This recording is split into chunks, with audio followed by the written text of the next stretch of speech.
Hello, beautiful community.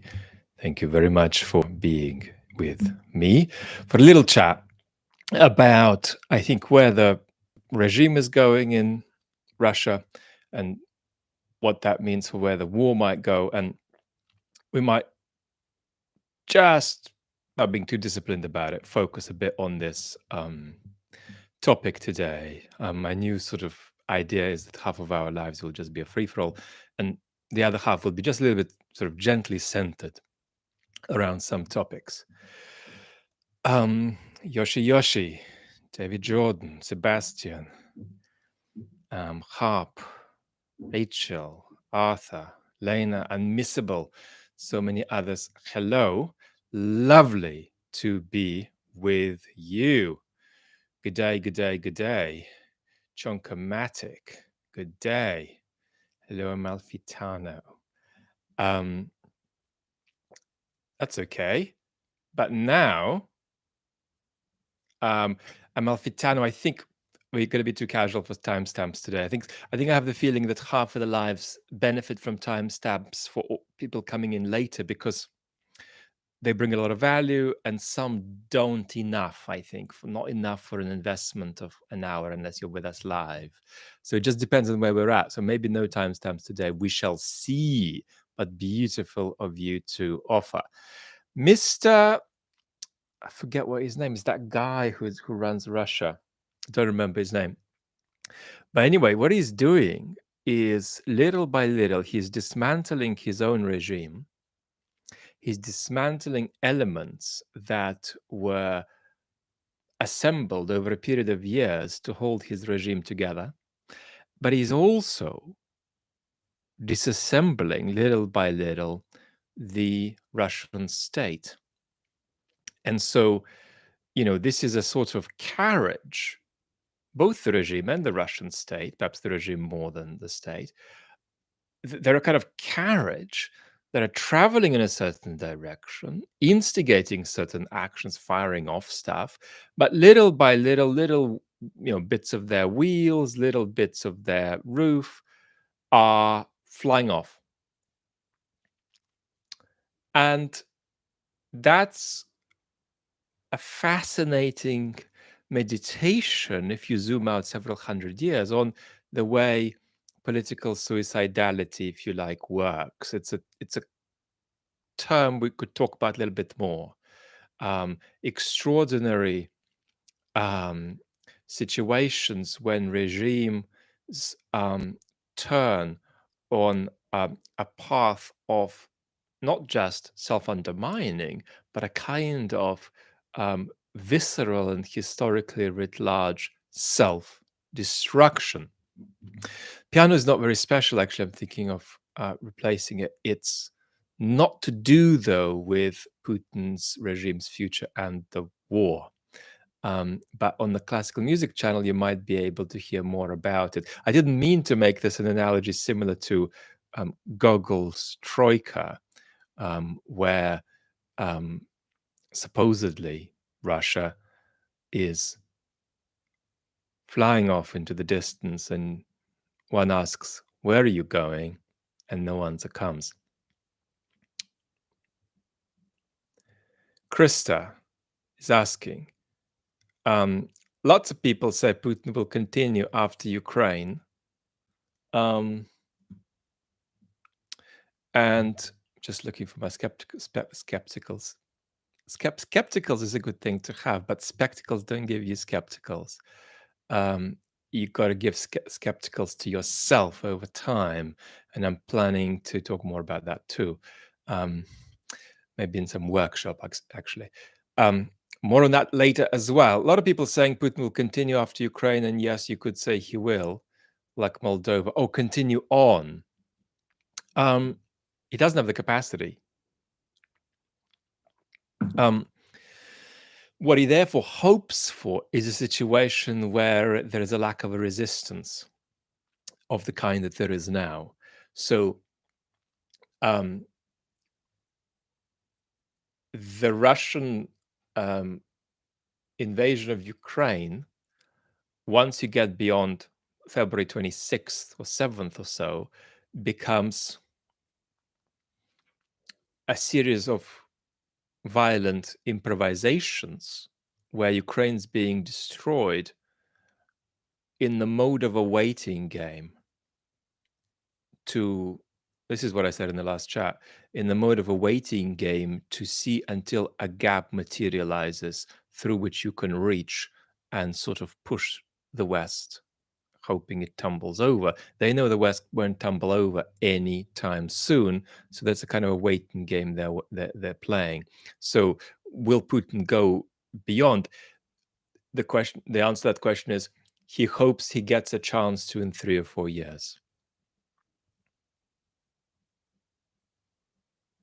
Sumilan is saying that Lavrov has been talking about Moldova and Estonia. It's not inconceivable that Lithuania and Estonia are next on a very negative scenario for us that is not looking likely. It's a scenario that probably requires palpable signs of NATO exhausting itself and massive democratic collapse all across the West.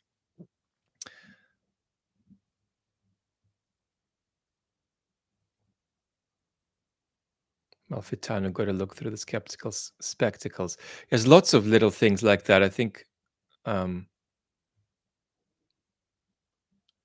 historically eyewear shops have used all of these kind of lines, like you can't be optimistic if you have misty optics. Caroline, thank you.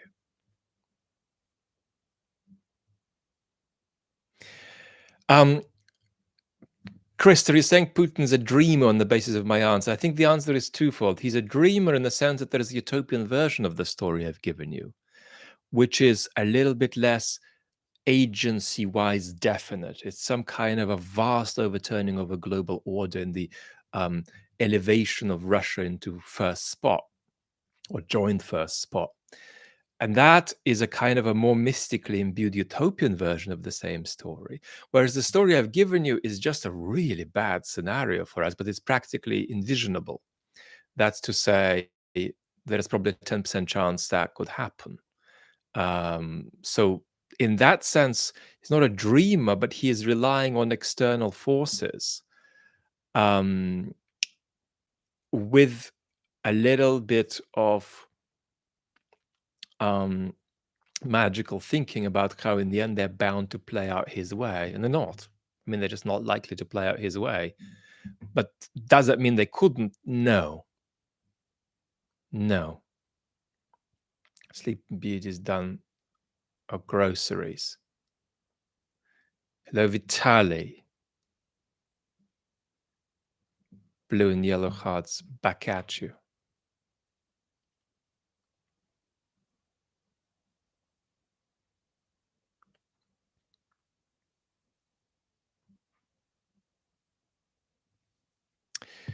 Well,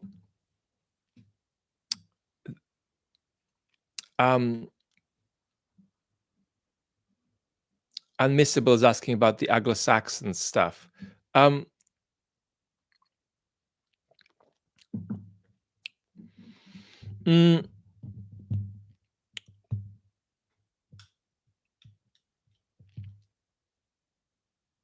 mm. There is a special obsession with England, and they call it England, not Britain or the UK. And that's a very interesting tissue of myth.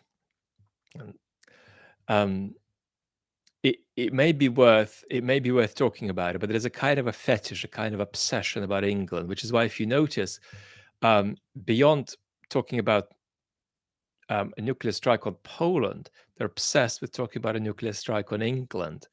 They love that very much as part of a sort of conversation about civilizational confrontations.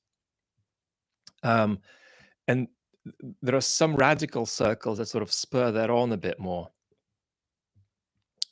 in Russia.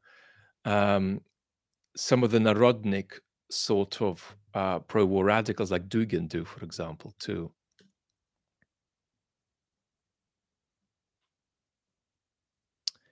Aussie T, thank you. very much.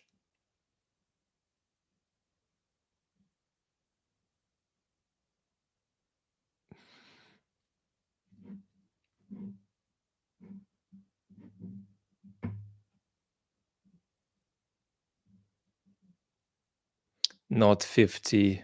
Damius is saying, can you please offer your analysis of the embarrassing incident in the Canadian Parliament of honoring of the Ukrainian veteran member of the Waffen-SS Galicia division?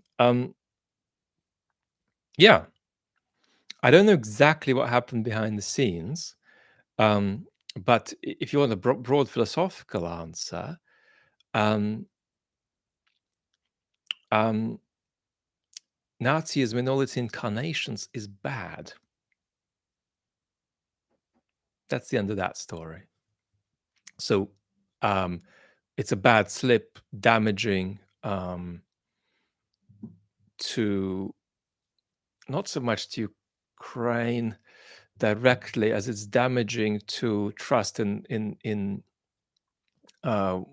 Western democratic institutions, which in turn actually happens to damage Ukraine, because what we say here is that to help Ukraine keep your democracies. So bad for Ukraine, bad for the West. But it's not a massive event. It's just bad. But it shouldn't be taken as revelatory or something of massive proportion. But what one of the wider lessons is here that if you want a certain side to win, you can't take an ideological approach to its history instead of an historical and truthful approach and think that that helps. It's inevitable that will be done. It's inevitable that will be done en masse. But it's very important, actually, to be clear that when it comes to historical narratives, while real narratives are less likely to win than fake narratives in real life, the advantages of real narratives winning are great. Moreover, it is a special social good to live in the truth anyway. Not because it does X or Y better. It is a special social good. It's a special social good that actually sits at the center of democracies, right?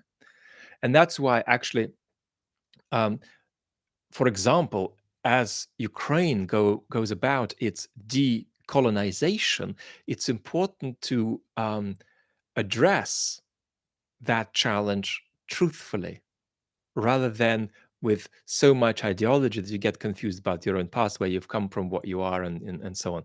And sort of completely blank statements about that don't actually get you the result you want. In other words, if you come along and you say, there is a kind of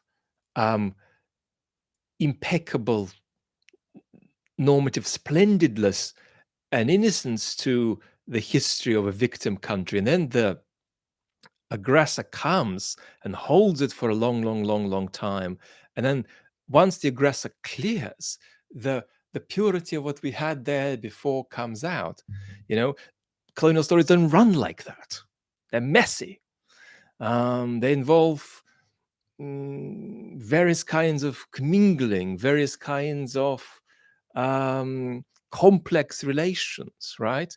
And it's a special truthful sort of challenge for Ukraine to say, what bits do you want to throw out? What bits do we have an ambiguous relationship with? What bits we actually keep, and so on.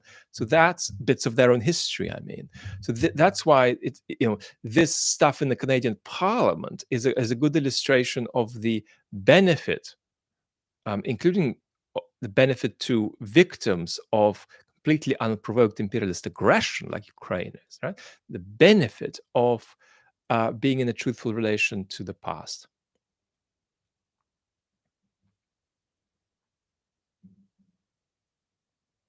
Evni, you being a Mark Galeotti fan. I'm not a fan. I'm not a fan of anybody.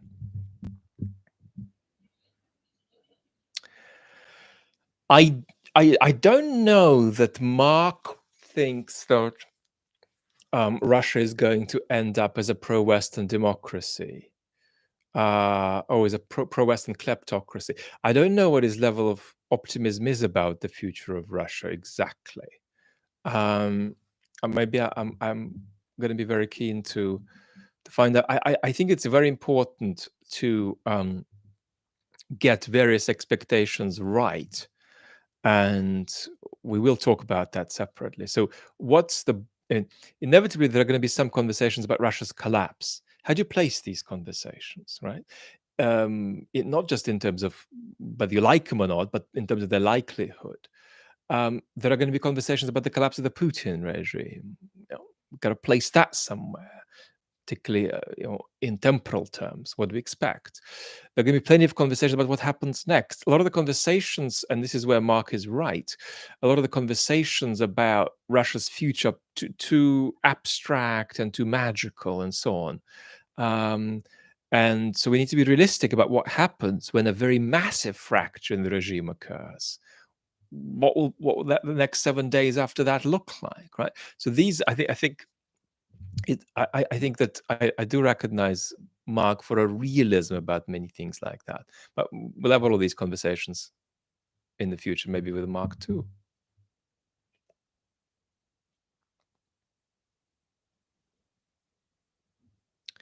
Savage Junkie, do you think Putin may voluntarily lose the next election? No. The next election isn't something he can lose. It is an election that can, if it goes wrong for him, fail to create the perception that the population is acclimated to what he's doing. So, but that's it. So it's a kind of a ritual of acclamation after which Putin will stay in power that can go badly or well for him. That's basically it. But this is not a boat that Putin can get off from unless he is forced to.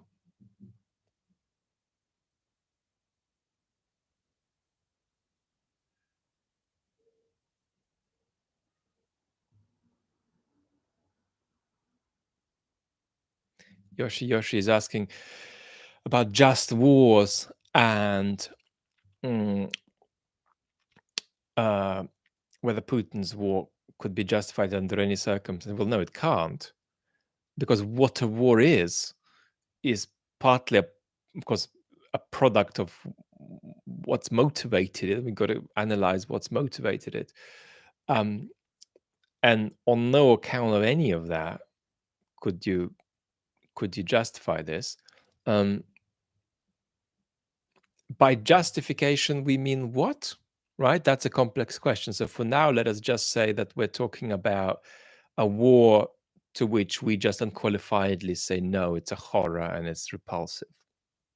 Right? Is there any picture of that war that recommends itself to us that doesn't look like that? No, there isn't.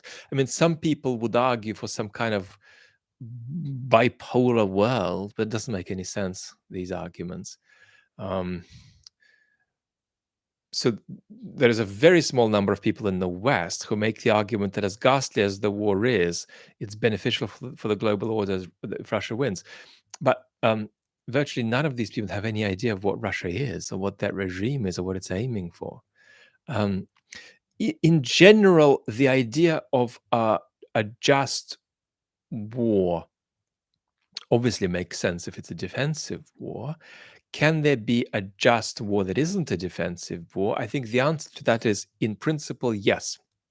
So the idea of a humanitarian intervention is normatively impeccable. There's nothing wrong with that idea at all. How frequently is a situation likely to arise where it makes sense to, in practice, right? That's a completely different answer. And it's possible to say here that something is normatively impeccable, but is never good in practice, or is rarely good in practice or is virtually never good in practice. So all of these things go together. But um, could you rule out the idea of a non-defensive war being just? In principle, no, you couldn't.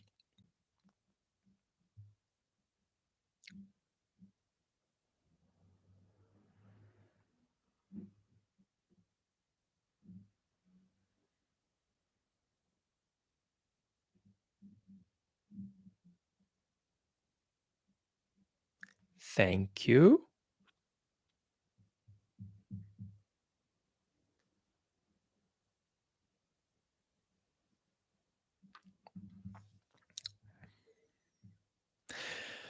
Elias is asking, how can we explain the paradoxical view of the Russian people as being slaves of recurrent autocracy on the one hand and imperialists at heart on the other? Well,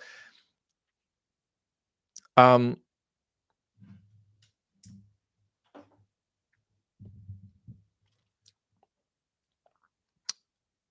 I think that there are two ways in which an answer to that question can go. First of all, you can answer that question in terms of what's interesting to us about it, which is just where are the Russian people really, and where could they go next, and where have they come from? Or you could answer that question on the basis of somebody trying to make a connection between these two in a way to make them compatible, to make the idea that Russians are slaves of recurrent autocracy, quote unquote, and are imperialists at heart. I mean, you can uh, suffer from false consciousness. Your beliefs can be a product of power. And I'm not describing Russia now, I'm just talking about the consistency of these two propositions.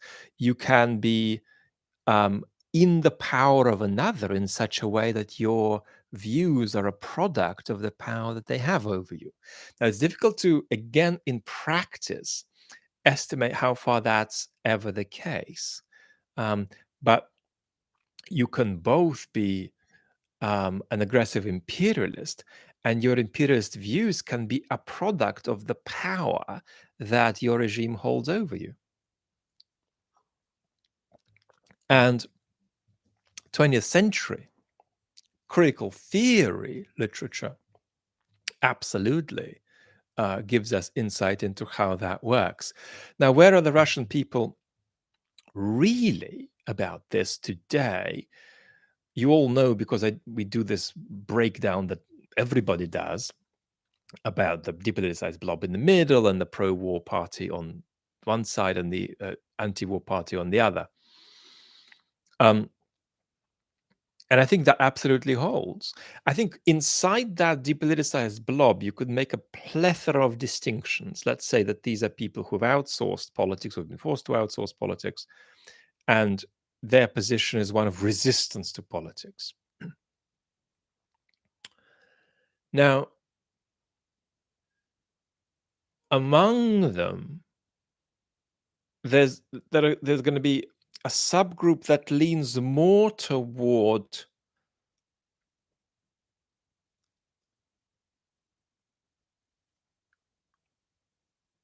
will accommodate anything Putin does, because he seems to be the kind of only institutional political legitimacy we have going. So we'll accommodate ourselves to anything he does. And if he says we'll give Ukraine $1 billion, great. If he says that we'll start a brutal war against Ukraine backed by genocidal rhetoric, I mean, not great, but he wouldn't do it unless he had a good reason. So maybe great in some deep down way we can't see. So these are people who are going to, as it were, with greater or lesser reluctance, just say we'll go with whatever politics Putin generates. So in the depoliticized blob, there's a tendency in that direction. There is also a tendency in the direction that says, how's my earning power? How secure do I feel? What kind of situation am I facing in terms of my capacity to travel, my capacity to stay out of massive debt, So doesn't matter what they're doing. I'm just going to look ahead of me at the uh, socioeconomic conditions of my personal life. And if these don't dramatically change, I won't wake up. And so, for the people who are leaning more toward will support whatever Putin does, you don't really need to say much. You just need to show that Putin is still seemingly running the show. Crazy caricature and exaggeration I'm giving you, of course. That should make us squirm a bit, but we're talking in briefly, so we've got to say something. And then the people who aren't as much lining up behind Putin as simply saying, well, we just judge the situation by a person, like politics is crazy, so we'll just judge it by that. These people need a bit of a story. If they're seeing a decline in their opportunities, in their living standard, they need a story. And so for these people, it's especially important to wheel out some story that the Anglo-Saxons sat around and made some really evil plans and co-opted Ukraine into it, and then that and this, and then Satanism. And that's why your quality of life has dropped by 15%.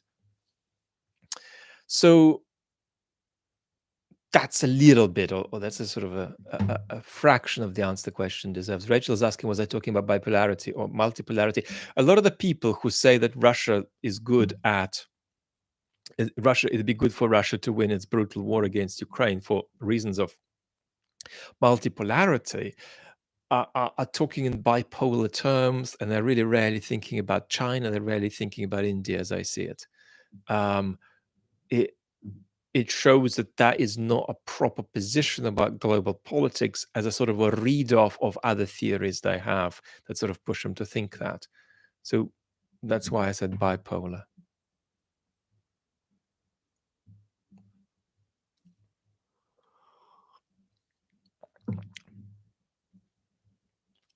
Seems to be a debate about language.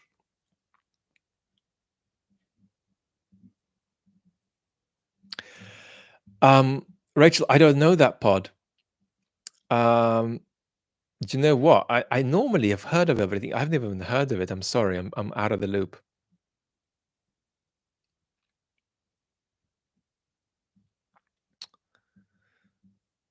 Evan is asking, is there any truth in Dugin's land versus sea distinction?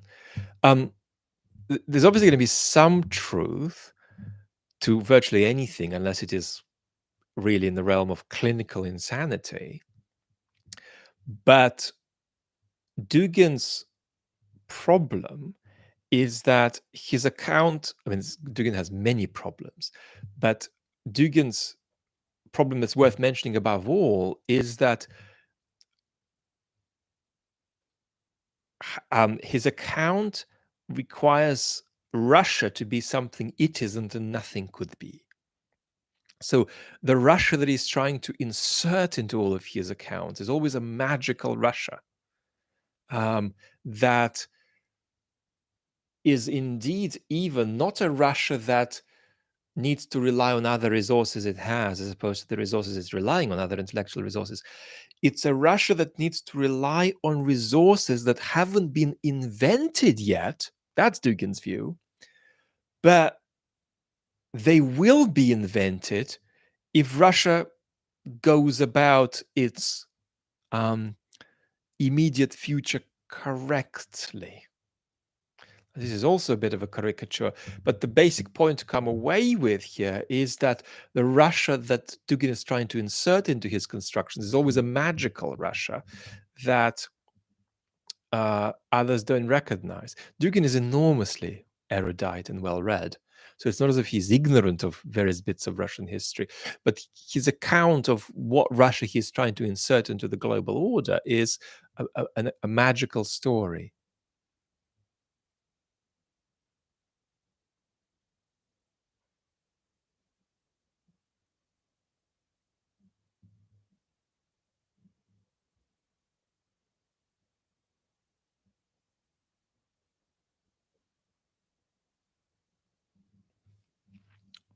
Mark is saying, I see no reason not to reject the right to exist of any able-bodied Russian who is not weaponized against Putin.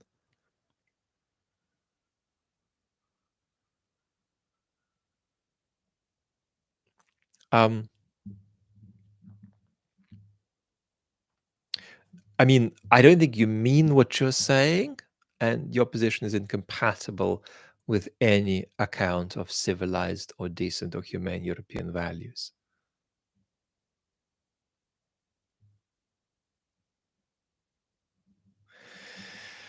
There are some Russians who can't. Well, there's different things we mean unmissable by military service. There's the military draft that's coming up, where folks at a certain age do military service, certain promises made about what will and won't happen to them. And then there is the mobilization, for example. Um, Now, getting out of it is going to become progressively harder. And the point is that that's been something that they've been working on for several months. How well they'll implement it, I don't know. But you see, you could give an account here of social disadvantage in such a way that it'll get you to a situation where, for certain segments of society, it wouldn't be quite fair to say they have a choice, even though in some sense they do. They could do various things to run away. So that's the beginning of that conversation. Alistair, hi. Can you comment on Russell Brand's recent video on Ukraine and where he claimed NATO has admitted they provoked Russia by expanding east? So Russell doesn't need commenting on his content, because to be wrong, you need to have a fraction of your motivation um, to be sort of legit. You're trying to get it right on a certain issue. That's not Russell's position. Russell's just being an entrepreneur. Russell doesn't have a view about this conflict at all. He just doesn't. He just doesn't. So this is an example of audience and algorithm mediated entrepreneurialism. So he isn't even wrong. There's just no position there. He doesn't have a position. He's just saying different things on a very elaborate entrepreneurial journey that looks a bit in trouble now, but it's that is what it is.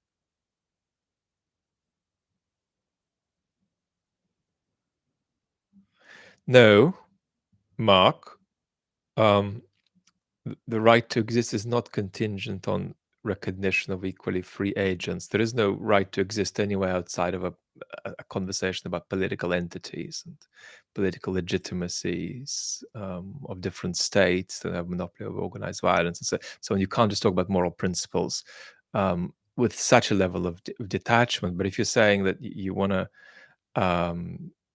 what are you saying? You want to exterminate some deluded Russian in the rural countryside who doesn't know what this war is about? You're not saying that, and obviously, I'm calling you out for not seriously having the position you claim to have. You just don't. Now, I'm not somebody who believes that you have to actually then be able to carry out what you suggest in order to be credited with that as your position. Seriously, I don't believe that. I think it is consistent to say that certain things should occur, even though you would be personally incapable of um, doing them, right? So somebody could conceivably be a supporter of capital punishment if they are physically incapable of ever even getting close to you know doing it themselves, um, or even pressing a button that leads to doing that. So I don't believe in that, but I obviously don't believe that if we asked you 10 questions about how and why you think that and how it applies to every given case that we could come up with, I don't believe that you would be able to sustain your positions. I'm not saying that somebody else will continue to disagree with you. I'm saying that your position would just not sustain itself when we asked you questions about various kinds of Russians in different parts of the country and so on, and how they've got to think what they think and so on. I think the very questions you're asking on what do you ground such a right, they're misconceived. There's some kind of a bizarre misunderstanding of how ethical life works, as though you've read half a moral philosophy textbook one time, but nothing else. Sorry, I'm being rude, but your questions are extreme, right? So I'm not going to pretend that they are not weird. They're weird. So why are you asking weird questions is the question. And I think you're asking weird questions because nobody has ever challenged you about how your understanding of ethical life has come about. Um, have you? So I suggest maybe compare your approach to ethical concepts to something. And this is hard, so I'm not thinking this is easy, because it's investment of time, and it may be the wrong recommendation for you. You might not have the space in your life to do it, but um, read a little bit about sort of different approaches to ethical life we've had, let's say, in the history of the West. Doesn't need to be sort of academic political philosophy or moral philosophy, but it could be something about that. Mm, there's a there's a very short book by Bernard Williams from 50 years ago called Morality. It's readable in about an hour 40 minutes, an hour 30 minutes. That um but yeah, and I'm genuinely not picking on you because I've decided to be mean on you. I'm just reacting to the fact that your questions is quite extreme.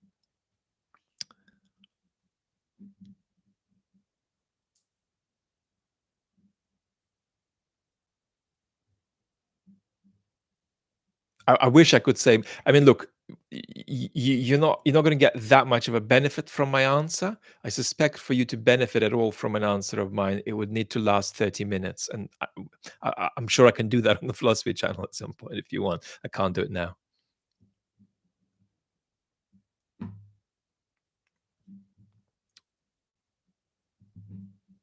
At 16, Arthur, I couldn't have been your friend if we were both 16, because at 16 I had no friends. I had a period in my life between the age of about 14 and 17 where I just stopped talking to people. And I went to school some of the time, but most of the time I just stopped talking to people and I lived in my own head completely. I normally lived at night. I was awake at night and slept in the day. And during that period, I thought. I very rarely read books. I read a few. I thought and made notes and sort of stood around in the middle of that making reflections. No, by that time, my English was perfect. Not perfect, whatever it is now, it was by then. So I kind of chose to isolate, and then with the greatest excitement, I returned to life with confidence. I wasn't insecure at all about social interaction. Was that healthy? No, that was pathological. But um, for me, in many ways, it was a very happy period that involved um, thinking about thinking that was very useful for a child. Um, and helped very much in my development. Collective West, that was in the UK. Yeah,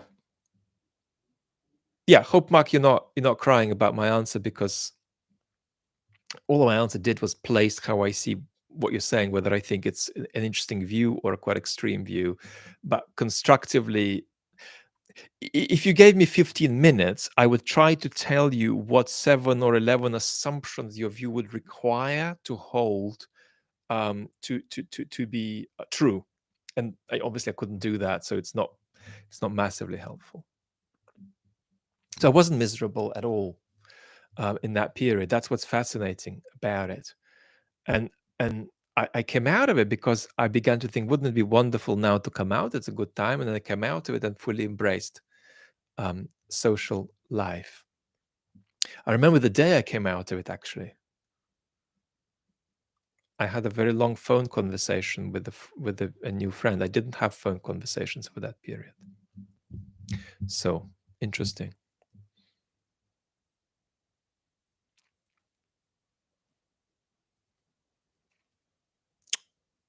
Yeah, it's normally in a kid doing that would be depressed or anxious, or that I had no depression or anxiety. I if anything, I had a problem of self-indulgence, whereby I found some of my own mental processes exhilarating, but they weren't thoughts. You see, I wasn't going around developing an opinion on things because I knew I wasn't qualified to get an opinion on things. I was developing capacities for getting an opinion, which is, of course, at which point you recognize, oh, this is terrible. This is a disaster. This is the psychology of a philosopher. Damn, damn. You know, you're screwed. You know, or if you get into the pool and within 3 weeks you are swimming at an immensely rapid pace and everything's coming so easily for you, as, oh no, could this be a job? It looks like it has to be. you know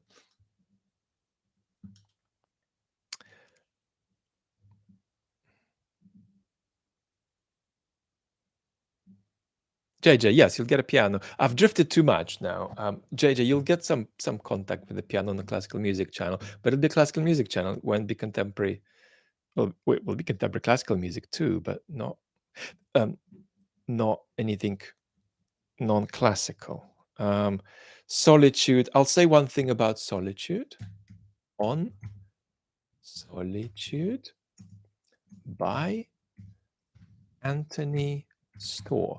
So one of the most beautiful books you can read is a book by the late psychiatrist Anthony Storr about how being alone can be immensely fulfilling and a part of a healthy life. And for a small number of people, particularly creative people, certain artists, for example, it can be immensely fulfilling and right. And so this he challenges our prejudices about how interaction with other humans is always better than being alone. Now it's not like that at all. I wish because of my health, I don't spend as much time as I would love with people I love, but that's just for health reasons.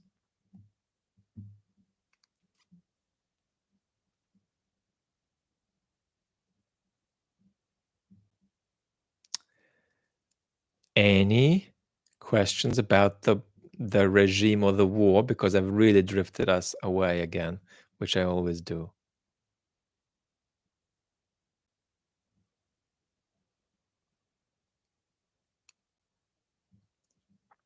Zach is saying I spent a lot of time in my childhood thinking. Is that bad? It could be bad. It's mostly bad, but it can be good sometimes. When I was very little, I would ask a question and I would set an age by which time I guessed I would be qualified to begin exploring it. I began to do that from the age of about 4. It's fascinating. Adults are talking about this. I would say, I think when I'm 12, I could begin to explore it.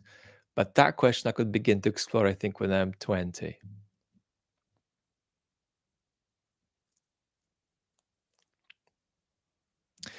Paul Gallagher is asking a question. Do you think the Russians will punish the regime later? I think once we think about that question, it becomes a strange question, because later is when the regime is gone.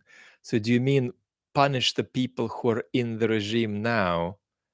if the regime collapses before their lives end.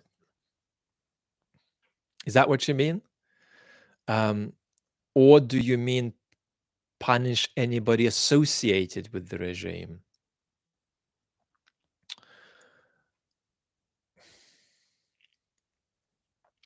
I think these are all really interesting questions. The prophylaxis here in the answer we need is we shouldn't think of the post-Putin future as a blank slate. And a lot of the problem with the Russian opposition,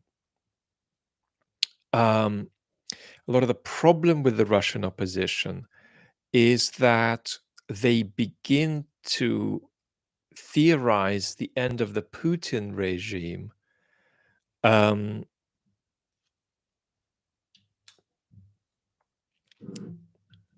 as though it'll begin from scratch, whereby it'll actually be a series of rapid events that create a series of narrow windows of opportunity in which various agents, good agents and unlovely agents, will have various kinds of roles that we can't predict or control. So I think that's what I think is very important. The other constructive part to your answer is that, of course, what we need to do in the West is explore how Russians can feel better about themselves, not how they can feel worse about themselves. Because how they can feel worse about themselves is what plays a part in what their regime is doing now. So it's only if Russians begin to have a more constructive and positive relationship with some of their past and their future that there can be change in the Russian space. This war only ends in Russia. This war does not end in Ukraine. It only ends when Russia changes, because unless Russia changes, it'll keep doing this. So that's why it's so important to talk about these issues of transition and these issues that allow us, being people in the West, but Russians should do it. They're trying. Ukrainians should do it. They're not doing it much, but they should. It's business of politicizing the Russian space. Otago is asking the thoughts on trauma and politics. Is trauma the root of apathy and extreme views we see in Russia and increasingly in the West? No, but it plays a part. I think that there are some global forces that are taking us in the direction in which we're drifting politically, and they are not to do with trauma. They're not to do with any mental states. They rather themselves cause mental states. So I would say, don't underestimate the degree to which social conditions cause mental states, as much as the other way around is also true. In Russia's specific case, I do think that the degree of historical trauma is considerable. And I do think that its effect is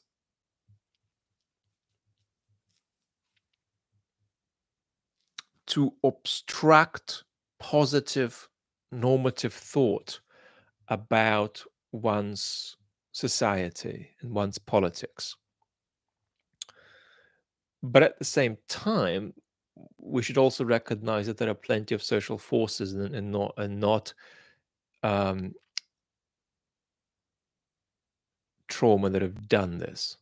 But is talking about trauma in explaining how regimes behave, how societies go on? Is talk of trauma in that dimension sensible, or is it just silly? I think it makes sense. I think there is a place for that conversation. Mark, how does Ukraine stop Russia from constant war regime change in Russia? which obviously nobody can orchestrate. But mm, by two things: kicking the Russians out, and by joining an enterprise that the West should be engaged in to politicize the Russian space. Ukraine's idea of politicizing the Russian space is perhaps most dramatically expressed in some of the drone attacks on Russian territory. Now, I think most of them so far, this will change, but so far have been small and have been, to begin with, for domestic consumption. So Ukraine's drone attacks on Russia have, in the first instance, been for Ukrainians to look and say, okay, we like this. In the second instance, it's been part of this project of bringing the war onto the Russian space. And you could argue that's a sort of an attempt at politicization, so that Russians feel that they are in the war too, to some extent at least. The trouble with this, of course, is it'll create more consolidation in Russia rather than anything else. But the Ukrainians here might say, well, we're not trying to get the Russians to oppose the war, we're trying to get the Russians to conflict between themselves. So create a situation whereby Putin is trying to make something sustainable that he can't make sustainable. Victor,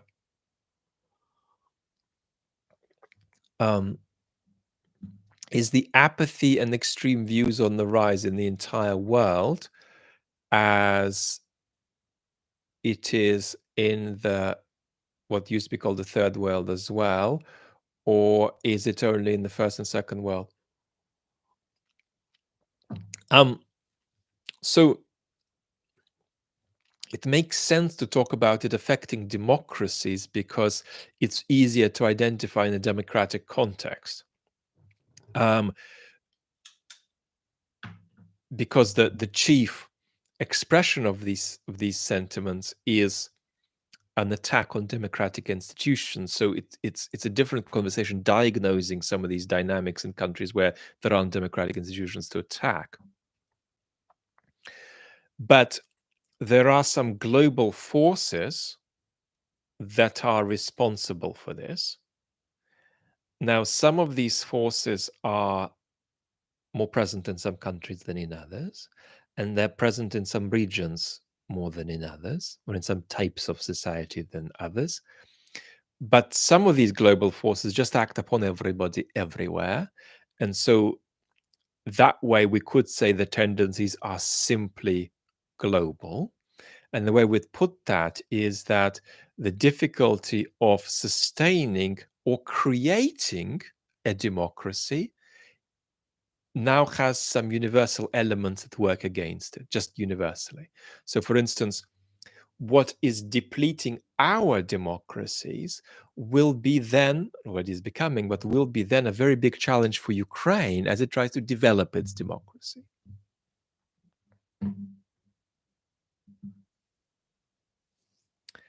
Jacob or Jakob, I'm always interested. I'm always so pleased to catch you live. Any thoughts about Rory Stewart? So Rory Stewart has a book out. It's just behind me. I'm very slow to read because reading is harder than listening or speaking because of my health condition. So I'm very slow to read. But it looks like on superficial glance that it's the best description of politics from inside of the last few decades. There's also a book by an ex-Canadian politician, Michael Ignatieff, about his sort of somewhat tragic experience in politics, tragically unsuccessful experience in politics, or untragically unsuccessful experience in politics. That's also very beautiful. But Rory's book is absolutely fantastic, and Rory is very healthy about how he reacts to what's going on in our political world. So I genuinely recommend Rory, and as a matter of fact, I recommend his books. But his, if you want a taste of Rory, go to an interview with him on YouTube about his book, and then see if you like that. You can get the book. Henrik is asking who has the most agency. Well, it's hard to do that pie chart. Who has the most agency regarding the war? Ukraine, number one. But if the United States were, which is not quite really possible, but if the United States were to fully pull the plug on supporting Ukraine, that would down the line create a possibility for Russia to win. Michael is asking specifically which social forces are working against democracy. And this is a conversation we've had many times and we'll have it again. So I'm going to sort of reserve judgment on this. But it's certainly some economic processes. It's certainly some process to do with our technologies of communication. And it's also to do with certain cultural transformation, the cumulative effect of which is to begin untethering our societies to a point at which they can no longer hold on to a basic value of solidarity. We're all in this together as citizens.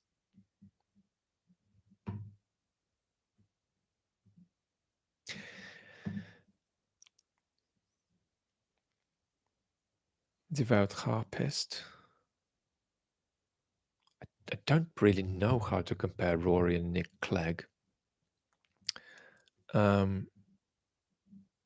Rory is, he's mostly just healthy in his responses. And I think in today's climate, I mean, I'm not a conservative, but in today's climate, he's also a wonderful illustration of how it's possible to be a healthy and constructive conservative.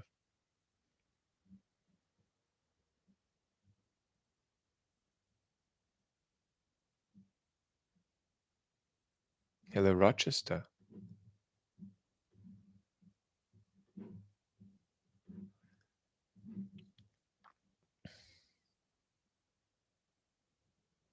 Goran is asking, is it going to be chaotic post-Putin? Probably.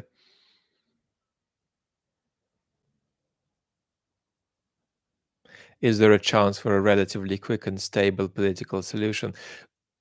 The greater reasonable expectation, I don't want to say likelihood, is that whatever immediately follows Putin may not be very sustainable. And that's because of this thing I keep, and you see, it's not because I'm so pedantic that I keep drilling this in. Notice how often I say that Putin is the only institution in Russia with political legitimacy. Once you take Putin out, nothing has political legitimacy in Russia.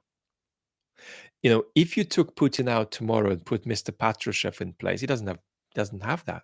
Just doesn't have that. Because it's such a personalized office. Once you remove the monarch, you send the monarch to Mars. What is a political institution in Russia that has a sufficient degree of perceived legitimacy to make sustainable politics possible? Well, there isn't anything.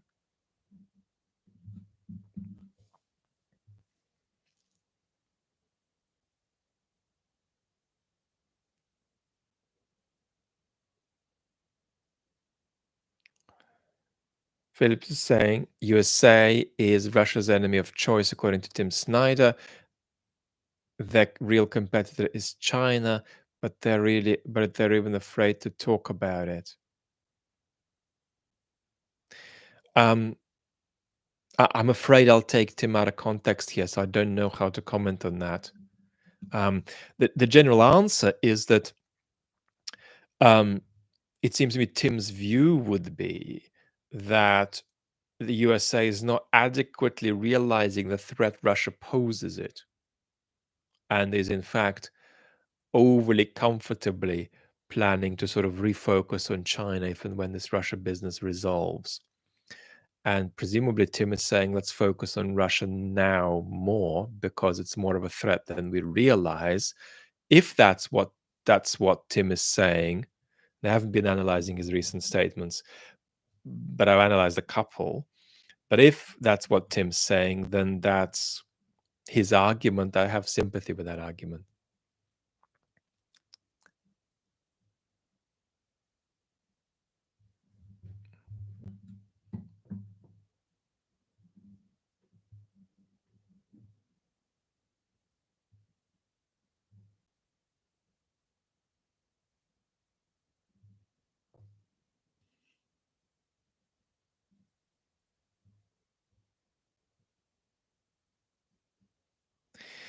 collective West is saying Putin has no mechanism of legitimate succession. I mean, not only is that true, but he has no mechanism for a stable succession.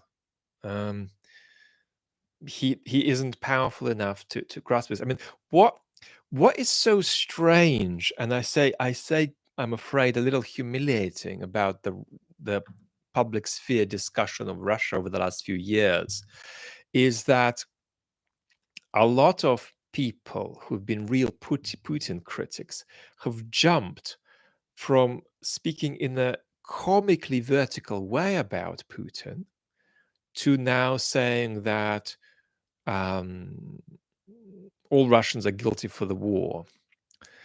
And it's the same people. I'm not going to name any names now, but it's person X saying things about Russia. And I've heard this a lot, including in person. Person X saying about Russia in 2017 things that make it sound like Putin's just come and taken the country hostage, and that's all there is to it. And these same people are saying now that it is truly the Russian people's war, which it obviously isn't. It's their war as far as they're responsible for it ethically, but it's not their war as far as they said they're wanting it. They just don't. I mean, we just know that's not true. Um, and so that's been a very awkward kind of move. People have gone from a kind of a comical verticalization story to a untrue sort of bottom up story, which is interesting. And it's often it's often a reflection of people who are not quite robustly grounded in truthfulness. I'm not saying they're exploitative at all, but just not robustly grounded in truthfulness in these narratives. In other words, anti-Putin activism paid more, I don't mean in money, but it paid more in 2017 for Western anti-Putin activists. It paid more to say Putin is the evil baddie and that's really all there is to it. Now it pays more to say it's the whole country. Well, it looks a little unrefined.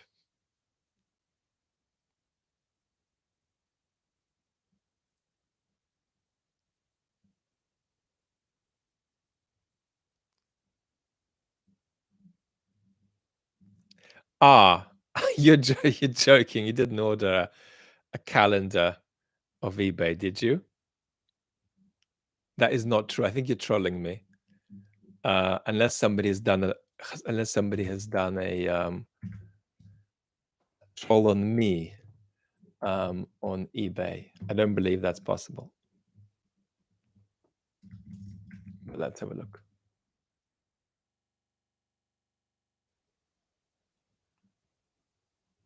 Nope. Come out with it. Are you trolling me? Did you buy a risque Vlad Vexel calendar of eBay? No, I don't have anything. I don't have anything. I don't have any book bags or any mugs. I'm not doing that. You never know, but I'm not doing that.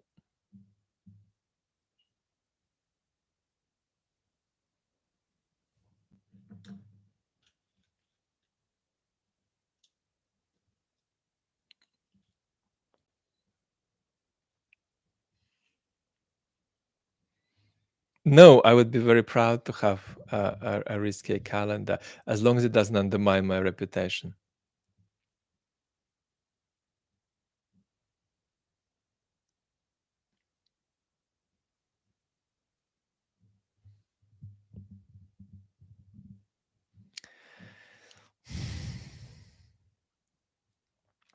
Henrik, I like Sergei Radchenko's summaries of how the war benefits or doesn't benefit China on Twitter. Better than me. I'm a bit scared to overlong talk about the degree to which China is interested in Russia doing well in this war, but not too well, and various kinds of talk about economic impact and weapon supplies indirectly and so on.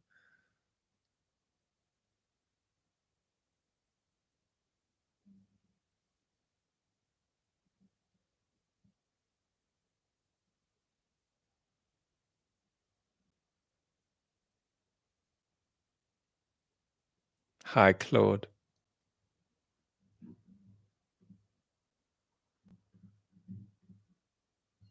Great to have you.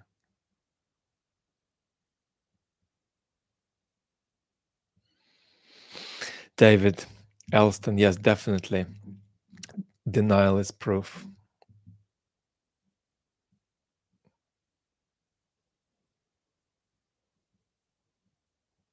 So I've not done it, probably because I haven't taken the time to think about whether it makes sense to have something with, 4 or 5 quotes that we keep repeating or that we find catchy. But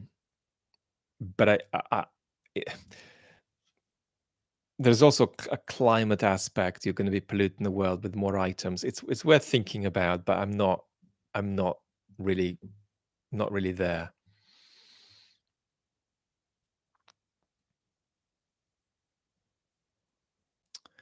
Kaiman is asking, is the rise of private armies by the Russian oligarchs and large corporations actually a political action in preparation for a post-Putin Russia? To some extent, yes. It's part of a story of recognition that the regime's monopoly over organized violence is slipping a bit and will slip quite a bit more. Um,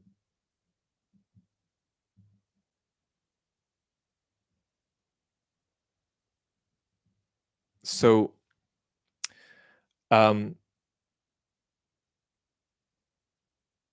I think that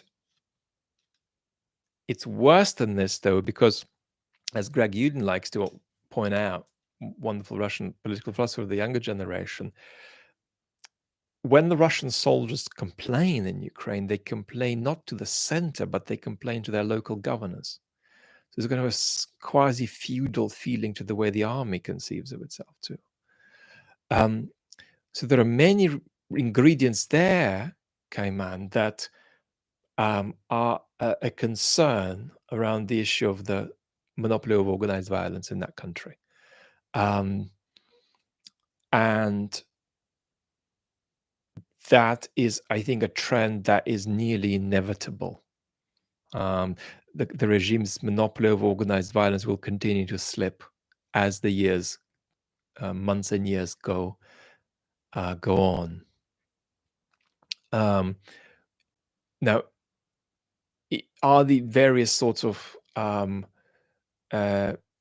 private armies a big deal at the moment? No, I mean they're controlled by the state, really, so they're not really private armies. But it's that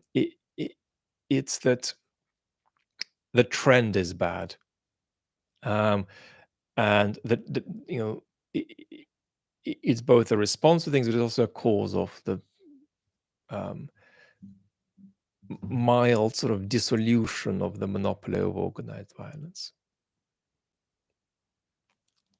That'll get less mild with time.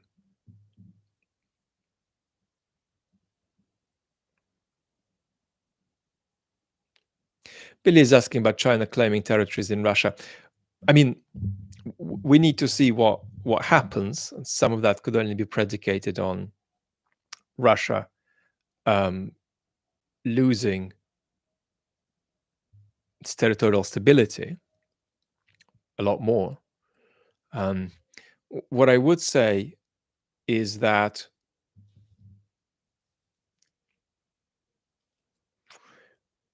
China will have plenty of levers to pull to exert considerable influence inside Russia without chopping off Russian territory. But again, there are experts on this, and I'm not one of them.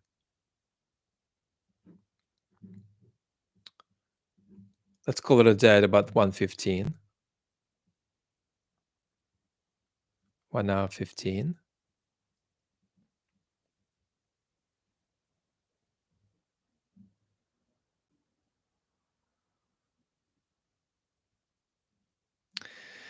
Mark is asking, is Ivan Krastev, who is a wonderful, wonderful expert with all kinds of provocative and interesting views, um, is Ivan Krastev right that a possible victory of Trump would destroy European unity?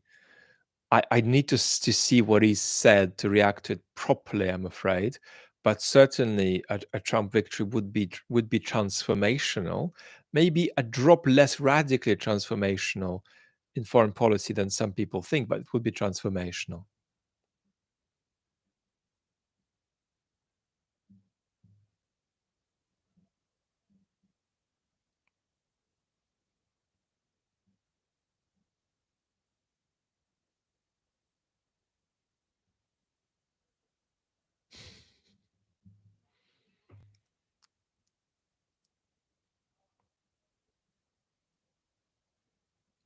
Henrik, how surprised would I be if Putin fell out a window tomorrow? Extremely surprised. Extremely surprised.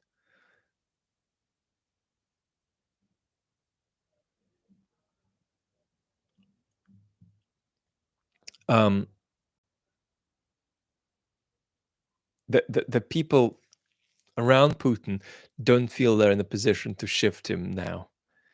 They are either as quasi mystically and ideologically enamored with all of this stuff that he's enamored with as he is. Smith, good night. Or they feel they're on a submarine they can't jump off. I mean, the people in the regime who feel that the war is rather mad, for instance, the people who are running Russia's economy, they don't feel they can easily jump off.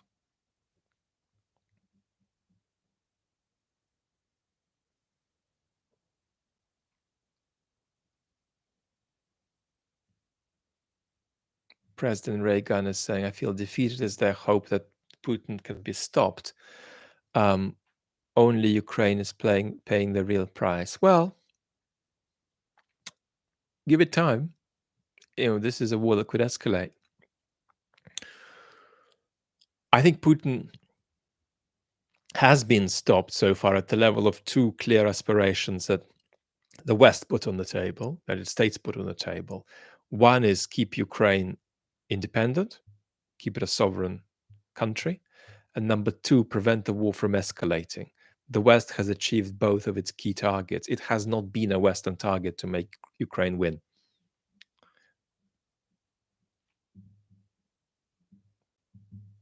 The question arises, though, which we endlessly talk about, is what next?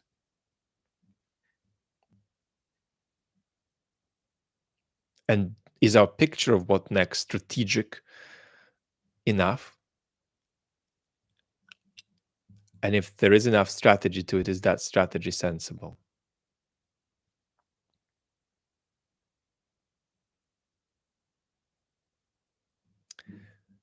By Smith.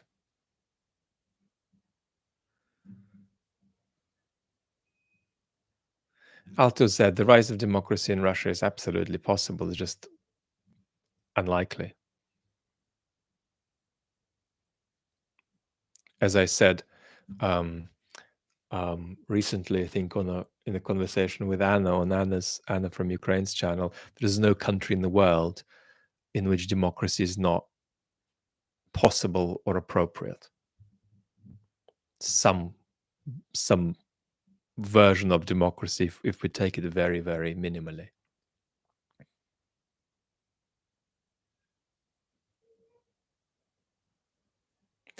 Observers trying to resurrect Chris Hitchens by the power of hash.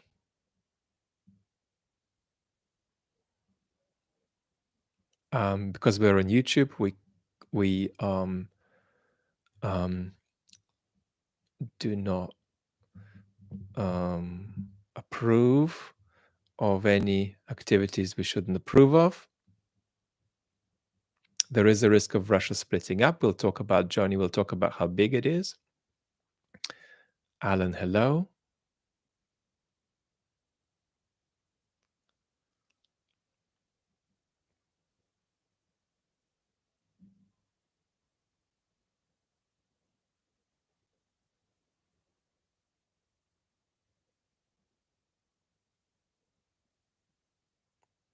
Utopia, a bit of damage, but not much damage. The Canadian Parliament incident, Christopher, thank you.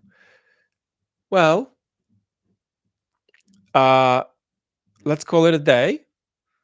It's been lovely to have you all. I'm sorry about all the questions I've missed. We don't want thumbnails. We don't want timestamps for this Q&A because I felt I was a little bit all over the place. Alto Z, why does Putin hate LGBTQ? He is a bit prejudiced, a bit ignorant, but most of it is not hatred, it's just political technology. He's not that triggered by, he's shockingly less triggered by it than a lot of folks on the right in the United States, for example. So it's 82.4% political technology. So grateful, everybody. So grateful. Jessica, thank you. Rachel, thank you. Victor, thank you. Billy, and Missable, thank you. Malfitana, thank you. Good night, good morning, good evening, good night. Lots of love. Catch you a bit later.